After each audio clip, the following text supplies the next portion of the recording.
আসসালামু আলাইকুম। ওয়ালাইকুম সালাম রহমতুল্লাহ।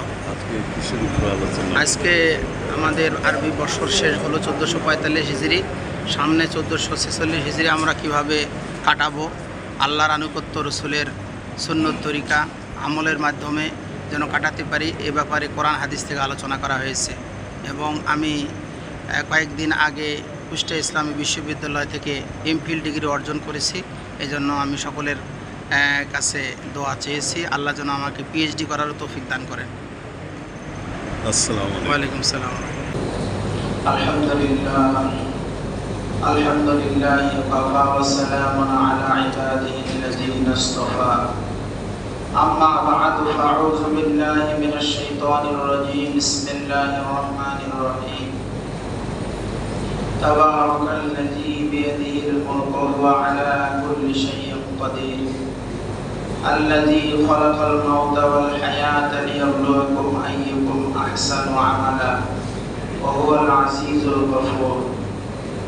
وقال الله تعالى في شأن حبيبه إن الله وملائكته يصلون على النبي يا أيها الذين آمنوا صلوا عليه وسلموا تسليما. اللهم صل على محمد وعلى آل محمد كما صليت على إبراهيم وعلى آل إبراهيم إنك حميد مجيد. اللهم بارك على محمد وعلى آل محمد كما باركت على إبراهيم وعلى آل إبراهيم إنك حميد مجيد. উপস্থিত সম্মানিত দিনদার ভাইয়েরা, আসসালামু আলাইকুম ওয়া রাহমাতুল্লাহ। সমস্ত প্রশংসা মহান আল্লাহ পাকের জন্য, যে আল্লাহ তাআলা আমাদেরকে আরবি বছরের শেষ জুমা, আজকে জিলহজের 28 তারিখ 1445 হিজরি শেষ হবে আগামী কাল পরশু। আল্লাহ পাক আমাদেরকে 1445 হিজরি সুন্দরভাবে ইবাদতের মাধ্যমে, আল্লাহর আনুগত্যের মাধ্যমে কাটানোর আল্লাহ তৌফিক দান করেছেন বলে আলহামদুলিল্লাহ। সামনে 1446 হিজরি আসবে। আমরা আমাদের মূল্যবান হায়াতকে কিভাবে কাটাবো, এর পরিকল্পনা আমাদেরকে এখন থেকে নেওয়া উচিত। যেমন আপনি বাড়ি করেন, বাড়ি করার আগে একটা প্ল্যান এস্টিমেট করেন যে আমার বাড়িটা কিরকম হবে। একটা ছাত্র লেখাপড়া করা বছরের শুরুতে চিন্তা করে আমি কিভাবে লেখাপড়া করলে ভালো রেজাল্ট করা যাবে। ব্যবসায়ী ভাইরাও তাই, আমার ব্যবসাটাকে কিভাবে সুন্দর করা যায় আগামী বছর। সবারই কিন্তু একটা প্ল্যান এস্টিমেট করে সবাই। আমাদেরকে আগামী বছর আরবি হিজরি সন 1446 হিজরি আমরা কিভাবে কাটাবো, এর একটা প্ল্যান, আমাদের মাস্টার প্ল্যান করা দরকার। কি বলেন? তা না হলে এলোমেলো জীবন কিন্তু আপনার লক্ষ্য বস্তুতে পৌঁছানো যায় না। যেমন ধরেন, আমরা আল্লাহ পাকের প্রথমে আমাদেরকে জানতে হবে যে আল্লাহ আমাদেরকে দুনিয়ায় কি জন্য পাঠিয়েছেন। আল্লাহ বলেছেন, ওমা খালাকতুল জিন্না ওয়াল ইনসা ইল্লা লিয়াবুদুন।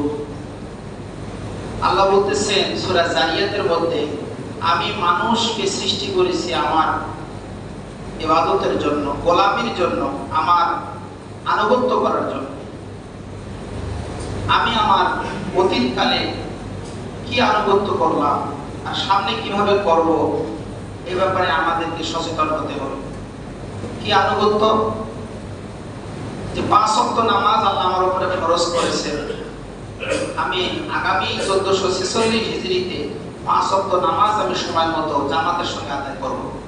এর একটা আমাদের মনের মধ্যে প্ল্যান থাকা দরকার। কোনো কারণবশত যদি আপনি মিক্স করেন, ফৌত করেন, হয়ে যাওয়া ওয়াক্ত নামাজ, সেটারও ইসলাম অপশন দিয়েছে, আপনি কাজা আদায় করতে পারবেন। কিন্তু আপনি কন্টিনিউ নামাজ ফৌত করবেন, ফজরের নামাজ পড়বেনই না, যে হুজুর আমি 3টা 4টা পর্যন্ত জাগি থাকি ব্যবসা বাণিজ্যের কারণে, আমি ফজরে উঠতে পারি না, নো, এটা ইসলাম আপনাকে অনুমোদন দেয়নি যে আপনি নিয়মিত ফজরের নামাজ কাজা করবেন। আপনাকে মনের ভিতরে দৃঢ় প্রত্যয় থাকতে হবে আমি ফজরের নামাজ জামাতে পড়ব। এটা হবে একজন মুমিনের দৈনন্দিন কাজের রুটিনের মধ্যে একটা। আজকে আমাদের আমলের মধ্যে অনেক অলসতা। কেন? হাদিস শরীফে আসছে রাসূলের এক স্ত্রী ছিলেন, তার নাম ছিল জুয়াইরিয়া। ফজরের নামাজ পড়ে ওনার রাসূলের স্ত্রী জুয়াইরিয়া জায়নামাজে বসে ফজর থেকে শুরু করে 12টা পর্যন্ত, যোহরের আগ পর্যন্ত তিনি তাসবিহ, তাহলিল, ইবাদত, বন্দেগীতে রত ছিলেন। সুবহানাল্লাহ। আল্লাহ রাসূল ফজরের নামাজ পড়ে, ইশরাক পড়ে তিনি দাওয়াতি কাজ করে আবার ফিরে আসে, দেখতেছেন বাড়িতে ওনার স্ত্রী জুয়াইরিয়া জায়নামাজে বসে আমল করতেছে। সুবহানাল্লাহ। সেই যুগে একজন মহিলা মানুষ এত ধৈর্য, ফজর থেকে শুরু করে যোহরের আগ পর্যন্ত জায়নামাজে বসে তাসবিহ, তাহলিল, আল্লাহর জিকির আজকারে রত আছে। আল্লাহ পাকের বান্দির কি ধৈর্য! আজকে আমরা, আমাদের মা বোনেরা কি এত ধৈর্য আছে? আল্লাহ রাসূল আসে জিজ্ঞাসা করতেছেন যে তুমি কি করতেছো? বলছে হুজুর আমি তো ওই ফজর থেকে শুরু করে এ পর্যন্ত আমি তাসবিহ তাহলিলে রত আছি। আল্লাহর হাবিব বললেন, হে জুয়াইরিয়া, আমি কি তোমাকে এমন দুটি দোয়া শিখিয়ে দেব না যে দোয়া পড়লে, 3 বার পড়লে ফজর থেকে যোহরের আগ পর্যন্ত যে আমল করলে যে সওয়াব, এই দোয়াটা যদি তুমি 3 বার পড়ো ওই পরিমাণ সওয়াব আল্লাহ তোমাকে দান করবেন। সুবহানাল্লাহ। আল্লাহ রাসূলের স্ত্রী জুয়াইরিয়া বললেন, হুজুর বলেন এই আমলটা কি? তখন রাসূল বললেন, সুবহানাল্লাহি ওয়া বিহামদিহি আদাদা খালকিহি ওয়া রিদা নাফসিহি ওয়া জিনাতা আরশিহি ওয়া মিদাদা কালিমাতিহি। সুবহানাল্লাহ। অর্থাৎ ফজরের পর থেকে শুরু করে যোহরের আগ পর্যন্ত যত নফল ইবাদত আছে, এই ইবাদত করলে যে সওয়াব, এই দোয়াটি যদি কেউ 3 বার পড়ে ওই পরিমাণ সওয়াব তার আমলনামায় আল্লাহ দান করবেন। এই দোয়াটা আমাদের শেখার দরকার। কি বলেন? সুবহানাল্লাহি ওয়া বিহামদিহি আদাদা খালকিহি জিনাতা আরশিহি ওয়া মিদাদা কালিমাতিহি। বেশি কঠিন না। অর্থ সুবহানাল্লাহি ওয়া বিহামদিহি, হে আল্লাহ আমি তোমার তাসবিহ, তোমার পবিত্রতা বর্ণনা করতেছি। আদাদা খালকিহি, পৃথিবীতে যত সৃষ্টি আছে ওই পরিমাণ তোমার আমি তাসবিহ করতেছি। সুবহানাল্লাহ। ওয়া রিদা নাফসিহি, যে আমল করলে আল্লাহ তুমি সন্তুষ্ট থাকবে ওই পরিমাণ আমি তোমার প্রশংসা করতেছি। ওয়া জিনাতা আরশিহি, আল্লাহর আরশের যত ওজন ওই ওজন পরিমাণ আমি তোমার তাসবিহ তাহলিল করতেছি। ওয়া মিদাদা কালিমাতিহি, এই দুনিয়ায় যতগুলি আল্লাহ তোমার কথা আছে, মানুষের কথা আছে, ফেরেশতাদের কথা আছে, ওই কথার পরিমাণ তাসবিহ তাহলিল আমি তোমার পবিত্রতা বর্ণনা করতেছি। তাহলে দেখেন, আমরা যদি ছোট্ট একটি আমল, এটা যদি আমরা 3 বার পড়ি তাহলে আল্লাহ অনেক অনেক পরিমাণ আমাদের আমলনামায় সওয়াব দান করবেন। আমরা চেষ্টা করব এটাকে মুখস্থ করার। সবাই একটু পড়ি, সুবহানাল্লাহি ওয়া বিহামদিহি আদাদা খালকিহি ওয়া জিনাতা আরশিহি ওয়া মিদাদা কালিমাতিহি।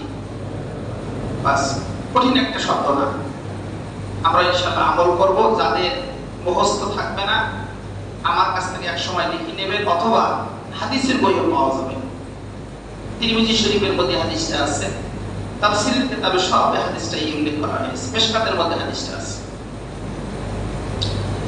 তাহলে আমাদের দৈনন্দিন, যারা আমরা মুসলিম, যারা আমরা আল্লাহকে বিশ্বাস করি, পরকাল মানি, আমরা যারা ঈমানদার দাবি করি, আমাদের দৈনন্দিন একটা রুটিন আমরা আগামী 1446 হিজরির জন্য আমরা এখন থেকে ঠিক করে নেব। যে আমি 5 ওয়াক্ত নামাজ জামাতে আদায় করব। এই মনের মধ্যে প্রত্যয়, প্রতিজ্ঞা, ইচ্ছা আমরা পোষণ করব। ফজরের নামাজকে অত্যন্ত গুরুত্ব দিয়েছেন রাসূল। লা ইয়ালিজান নার সাল্লা ক্বাবলা তুলুই শামসি ওয়া ক্বাবলা গুরুবিহা। নবীজি বলেছেন ওই ব্যক্তি কখনো জাহান্নামে যাবে না যে ফজরের নামাজ এবং মাগরিবের নামাজ, কোন কোন রিওয়ায়াতে আসছে আসরের নামাজকে সে ঠিকভাবে আদায় করবে, ওই ব্যক্তিকে আল্লাহ কখনো জাহান্নামে দিবেন না। তাই ফজরের এবং আসরের এই দুটি নামাজের গুরুত্ব অপরিসীম। হাদিস শরীফের মধ্যে আরো আসছে, আজকে আমাদের লাইফস্টাইল হয়ে গেছে যে আমরা রাত্রি জেগে থাকি দুনিয়াবি কাজে, বৈষয়িক কাজে, জাগতিক কাজে, আর ফজরের নামাজ কাজা করে সকাল 10টা-11টার সময় ঘুম থেকে উঠি। সবাইরে না, মানে কিছু সংখ্যক আমাদের ভাইদের মধ্যে অভ্যাস আছে, এটা পরিহার করতে হবে। আপনাকে চিন্তা করতে হবে আমার নবীর কি তরিকায় চলছে, ইসলাম কি বলে, কোরআন কি বলে, হাদিস কি বলে। আমার জীবন নবীর তরিকায় চলবে, কোরআন হাদিসের তরিকা মতো চলবে, এর বাইরে আমি যেতে দেব না, যতই সমাজে প্রতিকূল অবস্থা সৃষ্টি হোক না কেন। কিন্তু আমরা কি করি অনেক সময়, অকাজে রাত জেগে জেগে সময় নষ্ট করি, ফজরের নামাজের খবর নেই। এটা তো মুসলিমের হতে পারে না। একজন তার লাইফস্টাইল, আর তার লাইফস্টাইল হবে ইসলামী ধাঁচে, ইসলামী তরিকা, কোরআন হাদিসের মাফিক মতো সে জীবন চালাবে। যেমন ইশার নামাজ পড়ি, জলদি জলদি করে ঘুমানো, এটা রাসূলের আমল ছিল।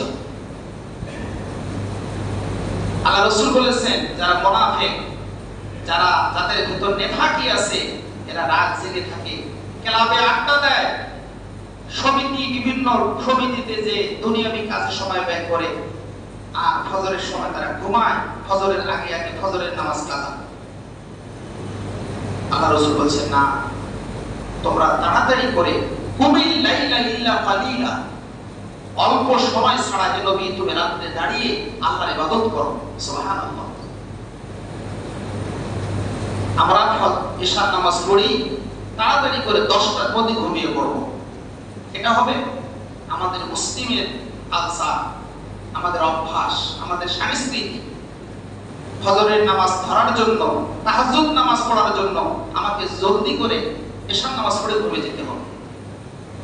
হ্যাঁ, এমার্জেন্সি কোন জরুরি কাজ থাকে মাসে একবার, সপ্তাহে একবার, এটা আলাদা জিনিস। এটা রাসূলও মাঝে মধ্যে তিনি সাহাবীদেরকে তালিম তরবিয়ত দিয়ে যে অনেক রাত হয়ে গেছে, এরকমও আছে। কিন্তু আপনি কন্টিনিউ করবেন, ইশার নামাজ পড়ে রাত 1টা পর্যন্ত, 2টা পর্যন্ত জেগে থাকবেন, এটা কিন্তু ইসলাম সাপোর্ট করে না। আমরা এই 1446 হিজরিতে এর আগে প্ল্যান করে নেব যে আমি ইশার নামাজ পড়ে দুনিয়াবি কোনো কালগল্প না করে, সময় নষ্ট না করে, ফেসবুক, ইউটিউব চালে না চালে, টিভিতে সময় নষ্ট না করে আমি তাড়াতাড়ি করে ঘুমিয়ে পড়ব। একটা মানুষ 6 থেকে 7 ঘন্টা ঘুমাইলে যথেষ্ট, আর ঘুমার দরকার নেই। তাহলে আপনি 11, 12, 1, 2, 3, 4 চারটার সময় আপনি ঘুম থেকে উঠতেছেন, উঠে তাহাজ্জুদ পড়তেছেন, নফল ইবাদত করবেন, আল্লাহর কাছে কান্নাকাটি করবেন। রাসূল কি বলেছেন? শেষ রাত্রে আল্লাহ প্রথম আসমানে আসে। ইন্নাল্লাহা ইয়ানজিলু মিনাস সামা, আল্লাহ তাআলা প্রথম আসমানে আসে, এসে বান্দাকে ডাকতে থাকে, মান মুস্তাগফির, কে আছো আমার কাছে ক্ষমা চাবে? তুমি পাহাড় পরিমাণ পাপ করেছো, সমুদ্রের ফেনা পরিমাণ গুনাহ করেছো, তুমি ক্ষমা চাও, আমি আল্লাহ তোমাকে এই রাতের অন্ধকারে, গভীর রাত্রিতে তোমার জীবনের গুনাহ আমি মাফ করে দেব। আল্লাহ মান মুস্তাগফির, কে আছো তুমি অভাবী, তুমি আমার কাছে অভাবের কথা বলো, আমি আল্লাহ তোমার অভাব দূর করে দেব। কে আছো অসুস্থ, দুনিয়া কোন ডাক্তার কবিরাজ ভালো করতে পারতেছে না, তুমি আমার কাছে চাও, আমি আল্লাহ তোমার শরীরের ভিতরে যে রোগ আছে এটাই আমি নিরাময় করে দেবো। সুবহানাল্লাহ। আল্লাহর কাছে চাইতে আল্লাহ খুশি হয়, মানুষ বান্দার কাছে চাইলে বান্দা বেজার হয়। আপনি গভীর রাত্রে উঠে আল্লাহর কাছে যাবেন, এটাই আল্লাহ কোরআনের নির্দেশ। সূরা সাজদার ভিতরে আল্লাহ তাআলা বলছেন, তাতাজাফা জুনুবুহুম আনিল মাদাজি'i ইয়াদউনা রাব্বাহুম খাওফান ওয়া তামআন ওয়া মিম্মা রাযাকনাহুম ইউনফিকুন।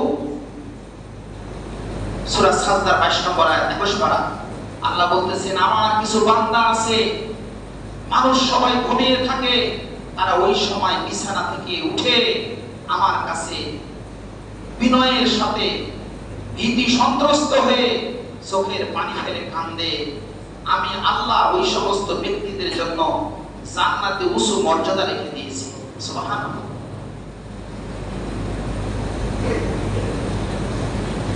সূরা ফুরকানের ভিতরে আল্লাহ তাআলা বলেছেন মুমিনের বৈশিষ্ট্যের কথা কি, ওয়াল্লাযীনা ইয়াবিতুনা লিরাব্বিহিম সুজদান ওয়া কিয়ামা।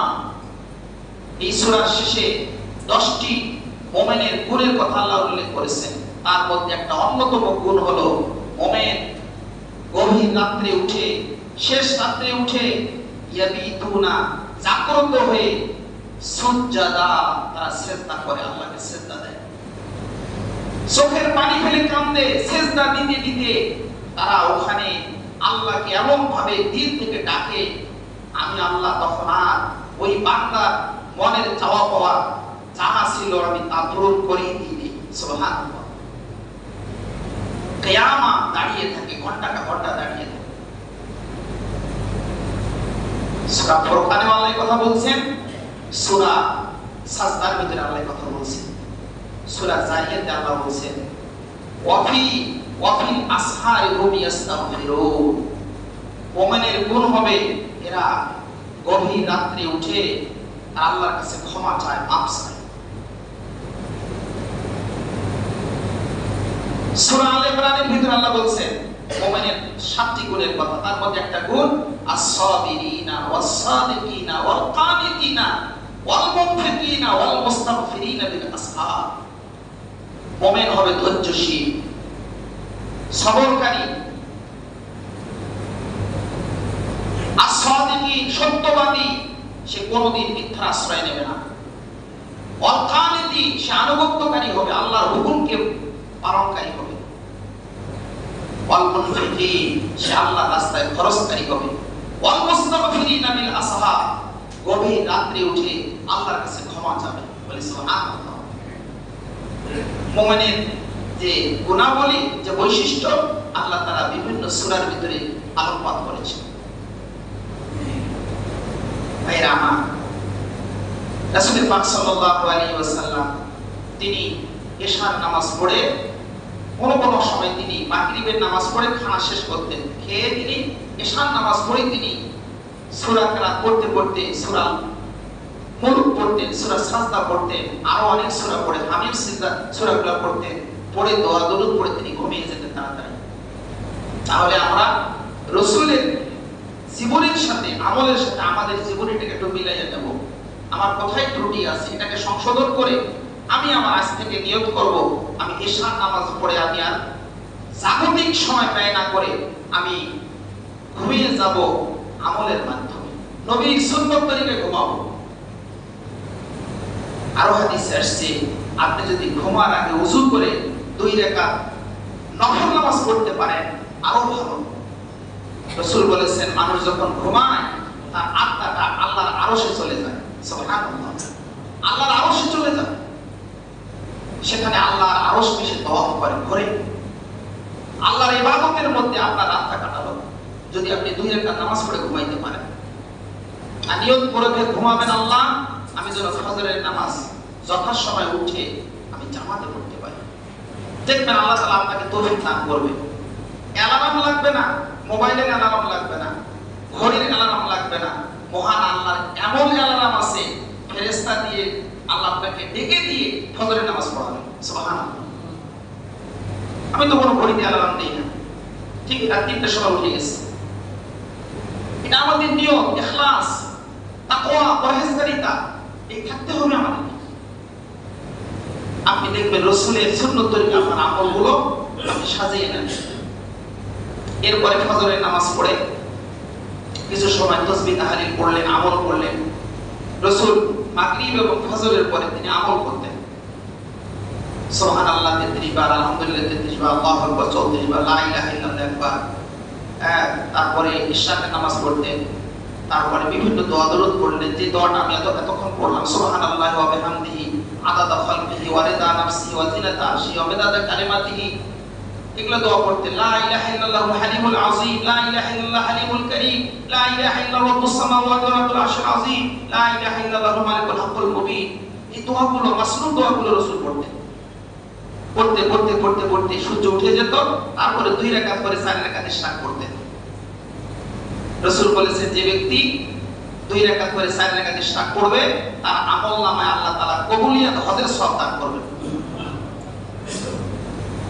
আমরা কি আগামী আমাদের হায়াতে জিন্দেগি যতদিন বাঁচবো রাসূলের আমলের সাথে আমাদের আমলগুলো একটু মিলাইয়া দেব, যে না আমি এতদিন যা ভুল করেছি সামনে আর ভুল করব না ইনশাআল্লাহ। দেখবেন আপনি 100% না পারেন, 70% পারবেন, 80% পারবেন, হবে। আল্লাহ তৌফিক দান করবেন। আর আগামী বছরে প্রত্যয় নেবেন, আমি জীবনে কোনোদিন কারোর ক্ষতি করব না। বাস, জবান দিয়ে আমি কাউকে কষ্ট দেব না, আমার আচরণে কাউকে আহত করব না, আমার দ্বারা যেন মানুষ কোনো ব্যথা ব্যথিত না হয় অন্তরে, এই প্রত্যয় আমি অন্তরে নেব ইনশাআল্লাহ। কি বলেন? দেখবেন আমাদের সমাজ, আমাদের দেশ, আমাদের পরিবারটা সোনালী যুগের পরিবার হয়ে যাবে ইনশাআল্লাহ। রাসূল কি বলেছেন? আল মুসলিমু মান সালামা আল মুসলিমুনা বিল লিসানি ওয়া ইয়াদি। মুসলমান ওই ব্যক্তি যার জবান এবং হাত থেকে আরেক মুসলমান নিরাপদ থাকে।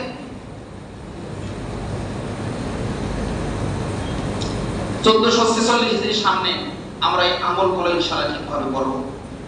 আর আল্লাহর আনুগত্য 24টি ঘন্টার মধ্যে 6 ঘন্টা 7 ঘন্টা আমরা ঘুমাবো, বাকি 6 ঘন্টা কি করব? আমরা ইবাদত বন্দেগিতে কাটাবো।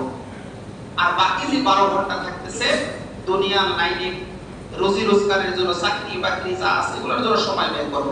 যারা সরকারি চাকরিজীবী তারা 8 ঘন্টা ডিউটি করে, বা বেসরকারি জিও যত আছে মানুষ 8 ঘন্টার উপরে কেউ ডিউটি করে না, ধরলাম 10 ঘন্টা টোটাল যাওয়া আসা সহ সব মিলে। আরো হাতে 2 ঘন্টা থাকতেছে। এই সময়টার মধ্যেও আমরা আল্লাহর আনুগত্য করব, সময় পাইলে জিকির করব, সুবহানাল্লাহ আলহামদুলিল্লাহ ওয়া লা ইলাহা ইল্লাল্লাহ আল্লাহু আকবার। এই তাসবিহ তাহলিল গুলো জবান দিয়ে উচ্চারণ করব। দেখবেন আপনার পুরো 24টি ঘন্টা ইবাদতের মধ্যে আল্লাহ পরিগণিত করে আপনাকে একজন আলোকিত মানুষ করে আল্লাহ তাআলা কবুল করে নেবেন। সুবহানাল্লাহ, করবেনই। আমি আজকে সারা দিন আমার কি রুটিন, এই রুটিনটাকে আমি খেয়াল করব। আমি কাউকে কষ্ট দেব না, কাউকে আহত করব না, আমার আচরণে কাউকে আমি ব্যথা দেব না, কারো ক্রাশ আমি মুখ থেকে লুফাইয়ে দেব না, জুলুম করব না। এই যে আমাদের দৈনন্দিন যদি প্রত্যয় থাকে অন্তরের ভিতরে, দেখবেন আমরা সকলেই আল্লাহ আমাদেরকে ভালো কাজ করার তৌফিক দান করবে, 5 ওয়াক্ত নামাজ পড়ার তৌফিক দান করবে, নবীর সুন্নাত তরিকা চলার তৌফিক দান করবে। মুমিনের প্রত্যেকটি মুহূর্ত থাকবে আল্লাহর আনুগত্য, আল্লাহর ইবাদত। হ্যাঁ, ইসলামে বিনোদন আছে, বিনোদন যে নাজায়েজ আমি বলতেছি না, জায়েজ আছে, কিন্তু ওটার মধ্যে যেন আল্লাহর আনুগত্য থাকে, সেখানে যেন কোনো গুনাহ না থাকে। আমি ইসলামের হুকুমের খেলাফ কাজ করব আর আমি বলবো আমি সাচ্চা মুসলমান, এটা হতেই পারে না। আল্লাহ রাসূল তিনি মানুষের সঙ্গে কৌতুক করেছেন, কিন্তু বাস্তবতার ভিত্তিতে। এই জন্য আমাদের সবাইকে প্রত্যেকটা মুহূর্ত আল্লাহর কাছে হিসাব দিতে হবে। কিয়ামতের ময়দানে আল্লাহর সামনে আমাদেরকে উপস্থিত হতে হবে। প্রত্যেকটি আমলের আমাদেরকে আল্লাহর কাছে জবাবদিহি করতে হবে। এই কথা খেয়াল করে আমরা যেন কখনো আল্লাহর হুকুমের বাইরে না যাই। হাদিস শরীফের মধ্যে আসছে, এক হাদিসটা বলি শেষ করব। আসরের নামাজ এবং ফজরের নামাজে আল্লাহর ফেরেশতারা দুনিয়াতে নেমে আসে। এসে যারা আসরের নামাজ পড়লো, যারা ফজরের নামাজ পড়লো জামাতে, এখানে দিনের ফেরেশতারা চলে যায় আল্লাহর কাছে, আরশে আজিমে চলে যায়। আর ফজরের সময় রাতের ফেরেশতারা আল্লাহর কাছে চলে যায়, আরেক দল ফেরেশতা ফজরে এসে হাজির হয়। আল্লাহ তাআলা জিজ্ঞেস করেন, হে বান্দা, হে ফেরেশতারা, আমার বান্দাকে তোমরা দুনিয়াতে কি অবস্থায় রেখে আসছো? বলে, আল্লাহ, দেখলাম আসরের নামাজে তোমার কিছু বান্দা তারা তোমাকে সেজদা দিতে আছে, আসরের নামাজ পড়তেছে। আল্লাহ বলেন, কেন, কি জন্য? বলছে, আল্লাহ তোমার ভয়ে। আর কি? বলে, তোমার জান্নাতের আশায়। আর কি? জাহান্নামের ভয়ে। আল্লাহ বললেন, হে ফেরেশতারা, ওরা যদি আমি আল্লাহকে দেখতো তাহলে কি হতো? বলছে, আল্লাহ দুনিয়ায় তারা খাওয়া সবকিছু বাদ দিয়ে, পানাহার, চাকরি বাকরি, ব্যবসা বাণিজ্য বাদ দিয়ে আপনার ভয়ে ভীত সন্ত্রস্ত হয়ে তারা সব সময় আপনার ইবাদত করত। বলছে, ঠিক আছে, আমাকে না দেখে যদি তারা আমাকে ভয় করে যদি ইবাদত করে, তোমরা সাক্ষী থাকো, আমার এই বান্দাগুলাকে আমি জাহান্নাম থেকে মুক্তি দিয়ে তাদের জন্য জান্নাতের ফয়সালা করে দিলাম। ঠিক ফজরের রক্তে যারা আসবে তাদের জন্য এই সুসংবাদ। অতএব ভাইরা, আমরা যতদিন আমাদেরকে আল্লাহ হায়াতে বেঁচে রাখছেন, মৌতের কথা তো আমরা কেউ বলতে পারি না। গত জুমায় একটা কথা বলছিলাম যে বিদেশিরা যখন বিদেশে যায় তারা বারবার দেখে আমার ভিসার মেয়াদ কয়দিন আছে। বলছে আগামী 25 সালের ডিসেম্বর পর্যন্ত। আর শুরু হয়ে যায় অক্টোবর আসলে যে আমার ভিসার মেয়াদ বাড়িয়ে দিতে হবে, যদি না বাড়াইতে পারি এদেশে পুলিশ গ্রেফতার করে আমাকে জেলে ঢোকাবে, অথবা আমাকে দেশে পাঠিয়ে দিবে। শেষ, আমার লাইফ শেষ। লক্ষ লক্ষ টাকা খরচ করে বিদেশে আসছি টাকা কামানোর জন্য, আমার এই ভিসার মেয়াদ না থাকার কারণে আমার এই দুর্গতি, না আমাকে রিনিউ করতে হবে। আচ্ছা ভাই বলেন তো, বিদেশিরা যদি এত ভীত সন্ত্রস্তের মধ্যে থাকে, ভিসার মেয়াদ জানার কারণে আপনার আমার মৃত্যুর যে ভিসা, কবরে যাওয়ার যে ভিসা, আমরা কেউ কি জানি? কেউ জানি না আমাদের ভিসার মেয়াদ কবে। তাহলে আমাদেরকে কত সন্ত্রস্ত ভীত থাকা উচিত যে না, আমি একটা মুহূর্ত আল্লাহর হুকুমের বাইরে যাব না। কিন্তু আমরা বেমালুম ভুলে যাই, আমার ভিসার মেয়াদ যখন শেষ, বাস কোনো কথা নাই, আপনাকে তড়িৎ গতিতে কবরে দাফন কাফন করা হবে, আর সুযোগ দেওয়া হবে না। সুতরাং আমরা সকলেই সব সময় আল্লাহর আনুগত্য, আল্লাহর ইবাদত, 5 ওয়াক্ত নামাজ, আল্লাহর হুকুম, রাসূলের আদর্শ মতো চলবো। আল্লাহ আমাদের সবাইকে তৌফিক দান করুন। আল্লাহুম্মা আমিন, আল্লাহুম্মা আমিন। ربنا تقبل منا إنك أنت السميع العليم وتب علينا إنك أنت التواب الرحيم। আয় আল্লাহ, জানি না মওত আমাদের কখন চলে আসবে। আল্লাহ, তোমার আনুগত্য করে তোমার প্রতি ঈমান এনে আমাদেরকে কবরে যাওয়ার তৌফিক দান করো। আল্লাহ, আমাদের জীবনের গুনাহ মাফ করে দিন। আল্লাহ, আমরা ভুলে যাই, ভুল করি, আল্লাহ তুমি আমাদেরকে ক্ষমা করে দাও। মওতের সময় আমাদের কলেমা নসিব করে দিও। লা ইলাহা ইল্লাল্লাহু মুহাম্মাদুর